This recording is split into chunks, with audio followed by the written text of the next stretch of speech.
Bon, alors, à propos de l'Eucharistie, on sait que c'est le sacrement qui, suivant la doctrine catholique, hein, transforme le pain et le vin en corps et en sang de Jésus, alors qu'en fait, le Christ, il a dit « Prenez, ceci est mon corps, buvez, ceci est mon sang ». Ce sont des symboles qui représentent Jésus. Jésus n'est pas du pain et Jésus n'est pas du vin.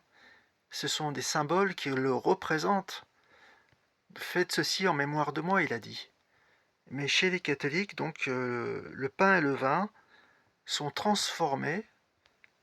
Donc, non, plutôt, ils transforment le pain et le vin en corps et en sang de Jésus. Donc, c'est pas biblique, ça. Ce sont des symboles. D'ailleurs, l'Église catholique ne distribue pas le vin aux fidèles. C'est très étonnant. J'ai même vu dans une messe qu'ils mettaient de l'eau à la place du vin.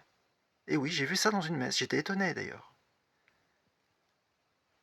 Normalement, l'hostie, ça doit être du pain non levé, et pas une sorte de farine. Enfin bon, le pain, c'est fait avec de la farine, vous allez me dire. Bon, allez, ça passe éventuellement. Mais normalement, on distribue du pain non levé, et donc on distribue la coupe aux fidèles. Enfin, des petites coupes ou des petits gobelets que les fidèles pourraient prendre. Mais l'Église catholique supprime ça, le vin. Alors, est-ce que c'est une Église chrétienne qui ne parle pas du péché, qui ne parle pas de Satan, qui n'enseigne pas les 10 commandements et qui a transgressé le sabbat, qui l'a supprimé des 10 commandements et qui a à la place mis le dimanche matin, qui est le premier jour de la semaine, si vous connaissez les choses, et qui pratique l'idolâtrie de la Vierge Marie, et qui croit en l'histoire de Fatima, les 3 petits bergers, avec leurs 3 petites galettes au beurre, enfin toutes sortes de traditions, de contes, hein, lourdes, qui est un mensonge, parce que Bernadette Soubirous, elle avait vu vraiment la Vierge Marie, elle l'aurait guérie de sa pneumonie. Donc il n'en est rien. Elle est morte jeune, hein, Bernadette Soubirous, elle est morte à 33 ans, je crois, ou 32 ans. Donc c'est étonnant. En plus, soi-disant, son apparition, elle arrivait tous les 3 mois, tous les 6 mois. C'était pas quelque chose de régulier, c'était quelque chose qui venait du malin pour tourner cette église vers le culte de l'idolâtrie.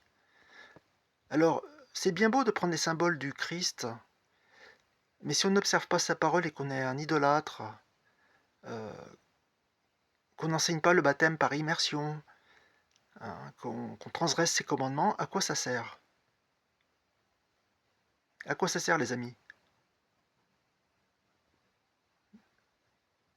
Et puis nous aussi serrer la main des chefs d'État qui sont des tyrans ou des dictateurs la majorité du temps dans l'histoire. Vous aviez Charlemagne, puis vous en avez d'autres qui étaient des tyrans, des dictateurs. Napoléon, bon, il s'est couronné lui-même, Napoléon, mais il était entouré donc, de tous ces gens. Et je pense pas qu'il y en a beaucoup qui lui ont fait la morale. Hitler, il a serré la main des cardinaux, ils n'ont pas fait la morale non plus. Voilà. La repentance, est-ce qu'elle a enseigné la repentance des péchés? Pas vraiment, pas vraiment. Les onctions, est-ce qu'il pratique les onctions sur les malades? Bon, bah voilà ce que j'ai à dire pour l'instant.